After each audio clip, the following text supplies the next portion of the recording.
திரு அமித்ஷா அவர்கள் சபரிமலை தீர்ப்பின் போது ஒன்று சொன்னார் சார். மக்களின் மத நம்பிக்கையை சீர்குலைக்கும் வகையில் நீதிமன்ற உத்தரவுகள் இருக்கக்கூடாது.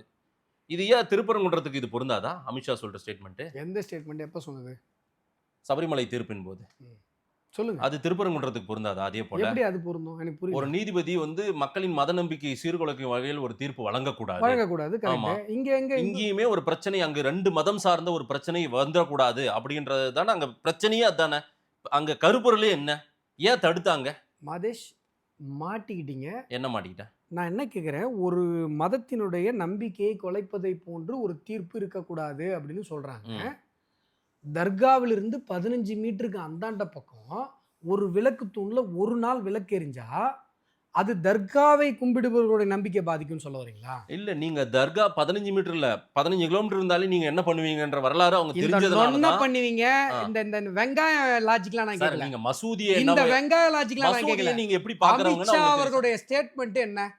மத நம்பிக்கையை சீர்குலைப்பதை போன்று ஒரு நீதிமன்ற ஆணை இருக்கக்கூடாது. இப்ப நாங்க எங்களுடைய விளக்கு தூண்ல ஒரு நாள் கார்த்திகை மாசம் 365 நாள்ல ஒரு நாள் எங்களுடைய விளக்கு தூண்ல நாங்க விளக்கு ஏற்றதுனால காலமா அங்க ஏத்தல சார். 90 ஆண்டுகளா ஏத்தல. அதுக்கு முன்னாடி 1000 வருஷமா ஏத்துறாங்களே சார். நீங்க உடனே திருமுருகாற்று படை போன மாதிரி வரீங்க. நீங்க 90 வருஷத்துக்கு முன்னாடி ஏத்துனாங்க. ஒண்ணுமே இப்படியே போனீங்கன்னா எப்படி சார் இது? நான் என்ன கேக்குறேன், 200 வருஷம் வெள்ளக்காரன் தான் ஆட்சி பண்ணிட்டு இருந்தான். 200 வருஷமா வெள்ளக்காரன் தானே ஆட்சியில இருக்கான். எதுக்கு சுதந்திர போராட்டம்னு கேட்பீங்களா? அப்படிலாம் யாரும் கேட்கல. இப்ப கேக்குறது அப்படித்தானே இருக்கு. இல்ல சார், 90 வருஷமா எங்க உரிமையை பிடிக்கிறீங்க. நான் உங்களுக்கு ஒரு விஷயம் சொல்லவா? 90 வருஷமாவும் கார்த்திகை மாசத்துல கலெக்டர் ஆபீஸ்ல பெட்டிஷன்ஸ் வந்துட்டு தான் இருந்துச்சு.